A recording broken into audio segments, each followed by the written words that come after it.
for today's video mga paps. Mayong buntag mga paps, no? Mga kauban, no? Mag-apply mi og fertilizer karong kabuntagon, no? Sa tuwang basakan. Lubong ko, taga-tuhod. Right. Sugda na to mga paps. Yan mga paps. Atake na mga people. Ako na. Oh, pinununan to. Dito, tapat. Ayo, 5 oy, gamayar pa na 5. Kaya mo 7 na, 7 8. Eh amat kidire. Magdako na dito. Sagdi lang dako ko diyan na lang. Ito. Naglibog sila mga paps og pila ka linya ilahang dalon nga humay kay ilahang butangan og abono. Pating kuno niya magkadako dito sa unahan, ya dire sa unahan gamay. Sagdi lang basta mapinunuan ni og abono, okay ra. Ya mga paps, sugod na ta mga paps. Among style nga pag-abono ani mga paps, pinunuan. Para dili sayang ang kuan, abono madto sa lain nga yuta. Madto sa lain ba? Basig madto sa lain ra. Matay madubli mo.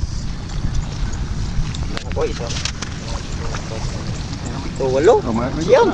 Igo pa na nagod na. Kay mo atake ko daron. Ito mga bato. Lah, ay kanunon na rin.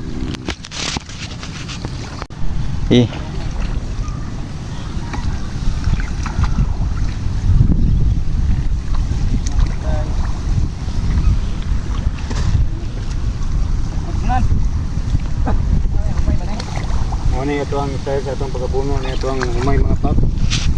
Ito ang igudit ang abuno sa yang punuan para dili matayang, dili mato sa mga tagbot. Dili rigud sa yang punuan mga pap. Dugay ni nga pamagi sa pagkabuno pero dili sayang imuhang fertilizer mga pap. So agad ning isa-isahon sila og pungit sa ilang punuan. Oh.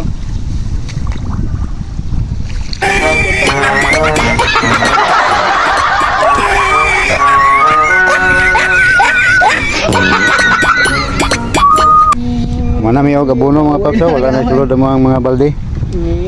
Muli na ta kay gutom na, mamahaw pa ta karon.